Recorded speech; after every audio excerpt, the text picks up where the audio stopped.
Pace TV. Saya saudara Dani Manik. Saya Martinus Halobau. Saya Andreas Aritonang. Dan saya saudara Leopold Zaluhu. Pada video kali ini kami akan mencoba menjelaskan kepada kita semua mengenai kitab Nabi Amos, khususnya tema pokok pewartaan Nabi Amos. Selamat menyaksikan.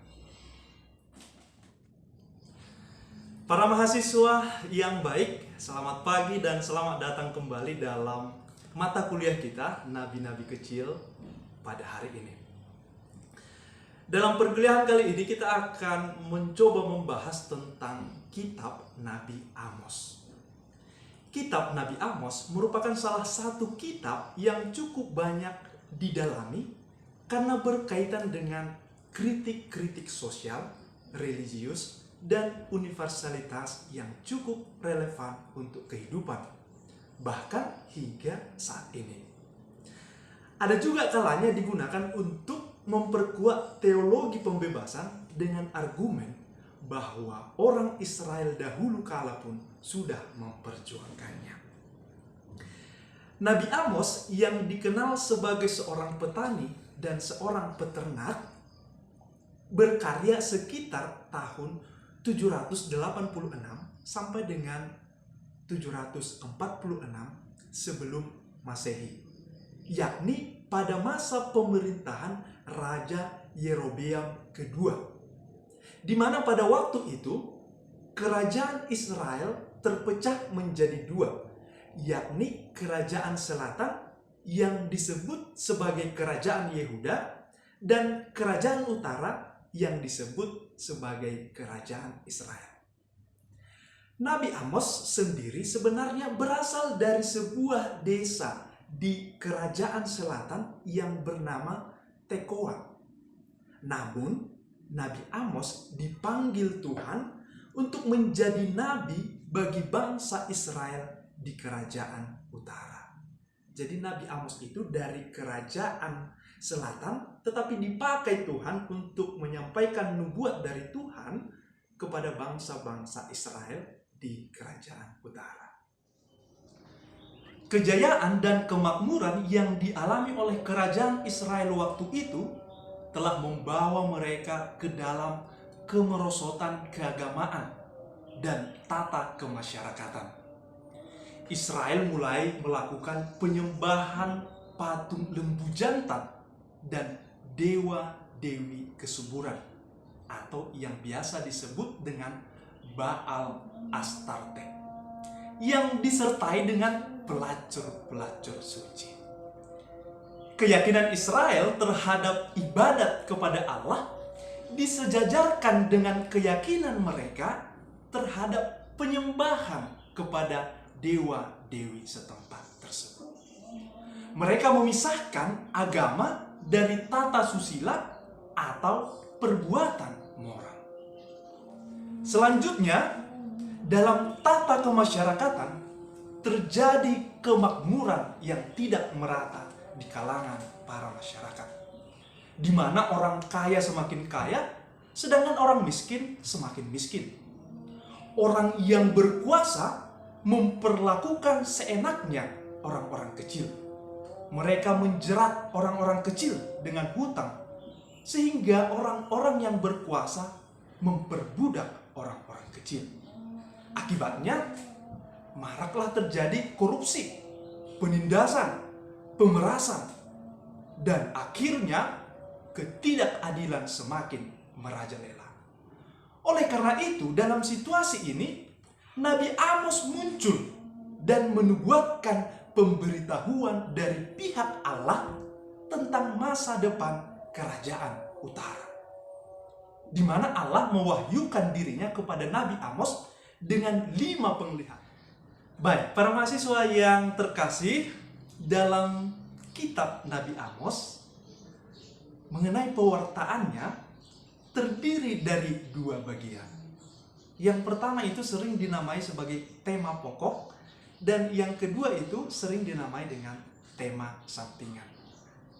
Adapun yang menjadi tema pokok pewartaan dari Nabi Amos itu yakni tentang kesudahannya sudah dekat, di mana tema pokok ini bisa kita bagi menjadi 3 poin lagi.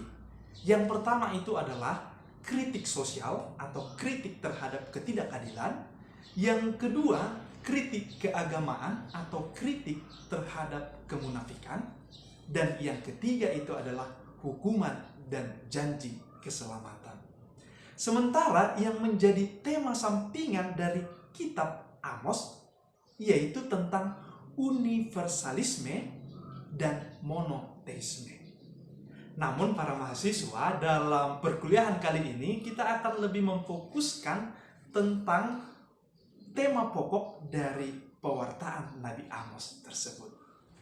Berbicara tentang kesudahannya sudah dekat, yakni tema pokok dari pewartaan Nabi Amos tersebut, hendak menyatakan bahwa Allah akan memberhentikan sejarah keselamatan karena kejahatan bangsa Israel.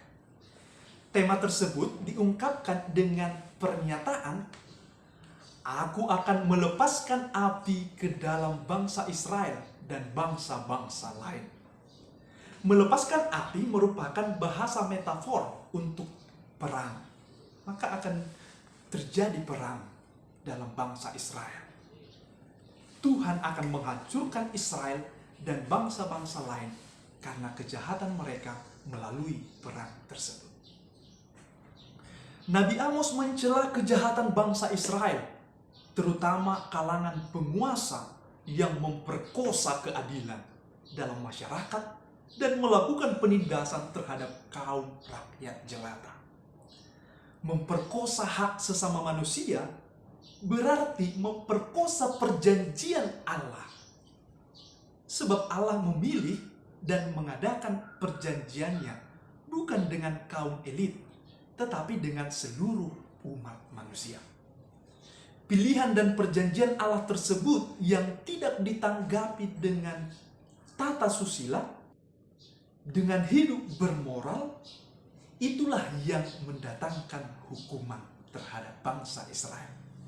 Selain itu, Nabi Amos juga mencela keteraturan praktik ibadat yang tidak berkenan kepada Allah karena berasal dari sikap hati yang tidak benar. Maka pada pembahasan berikutnya kita akan mendengarkan ketiga poin dari tema pokok kitab Amos ini.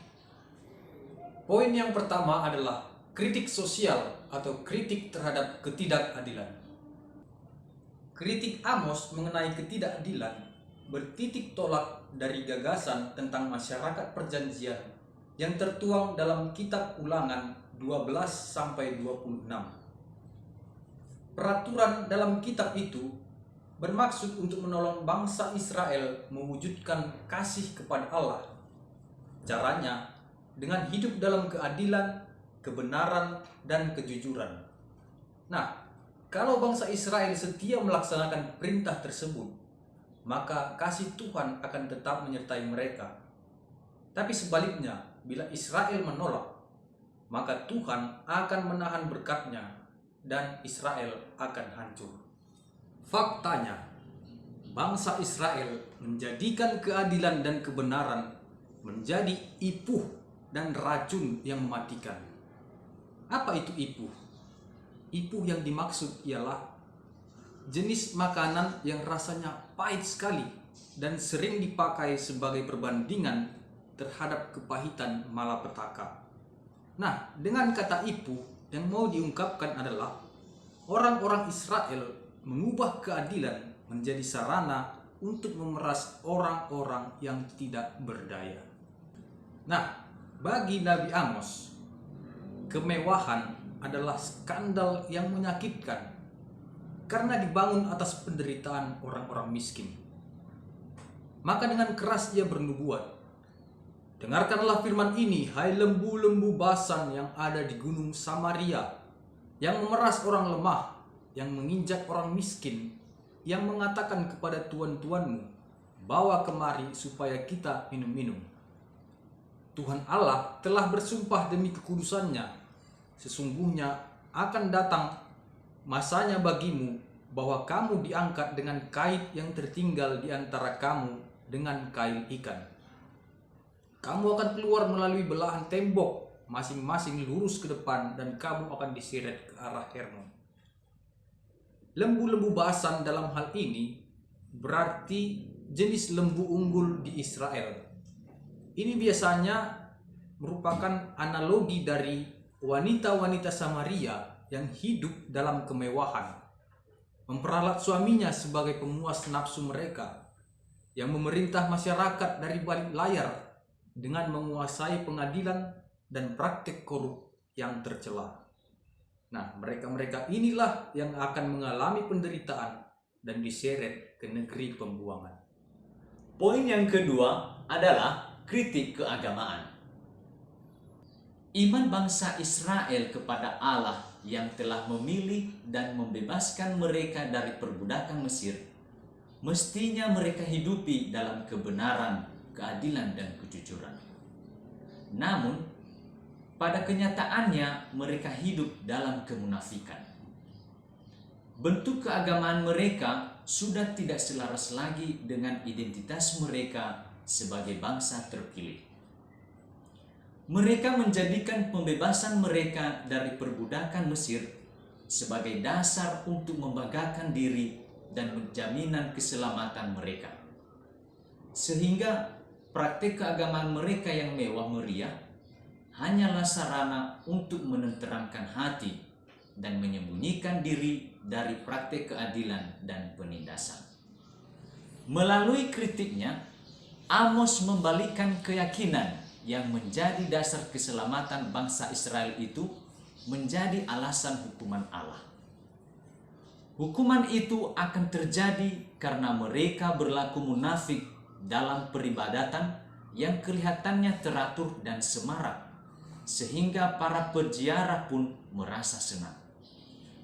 Namun kenyataannya, mereka melestarikan keserakahan, penindasan, dan kebanggaan palsu demi status sosial dan popularitas diri.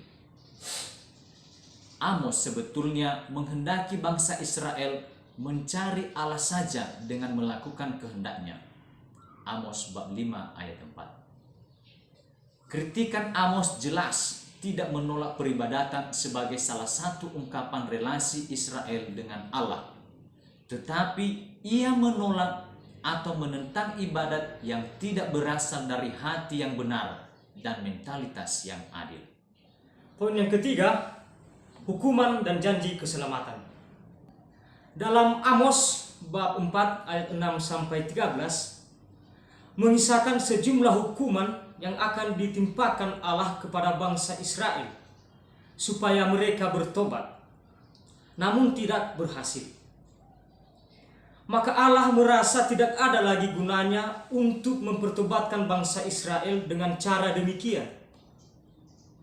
Allah sendiri akan datang menemui umatnya. Aku sendiri akan melakukan yang demikian kepadamu. Maka bersiaplah untuk bertemu dengan Allahmu, hai Israel. Kedatangan Allah yang dimaksud adalah datangnya suatu hukuman definitif bagi bangsa Israel. Hukuman Allah yang demikian disampaikan oleh Allah kepada Amos dalam penglihatannya yang keempat, di mana di dalam penglihatan yang keempat itu Allah menyatakan bahwa kesudahannya sudah dekat dan pasti akan terlaksana. Hal ini nampak jelas dalam kitab Amos bab 8 ayat 1 sampai 2.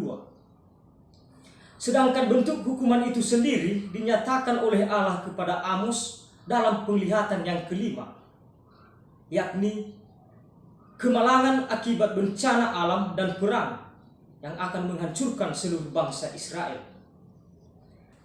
Mengisahkan hukuman bencana alam dan perang atas kejahatan kerajaan utara, terutama dalam relasi mereka dengan sesamanya, di mana Amos melukiskan kemalangan yang akan ditimpa atau kemalangan yang akan dialami oleh bangsa Israel, yakni kedatangan musuh yang akan merebut dan menghancurkan benteng pertahanan mereka.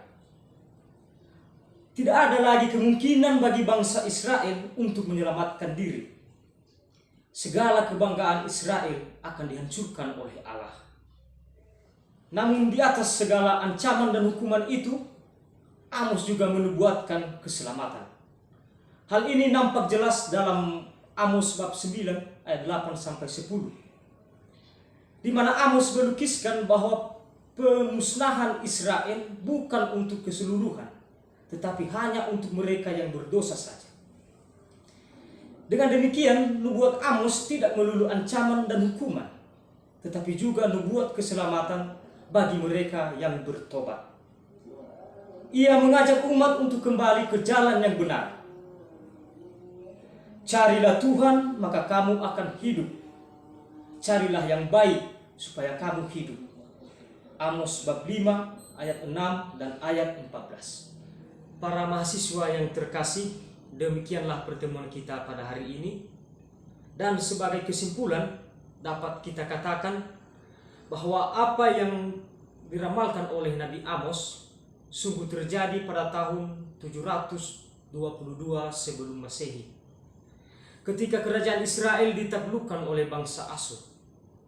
Namun sejarah keselamatan tetap berlanjut di bagian bangsa Israel lainnya, yakni kerajaan Yehuda yang dihukum juga dengan penghancuran kota Yerusalem dan pembuangan ke Babel, tetapi dibangun kembali sesudahnya.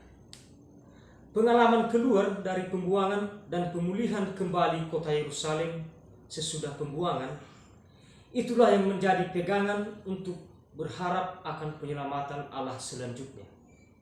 Demikianlah pertemuan kita pada hari ini.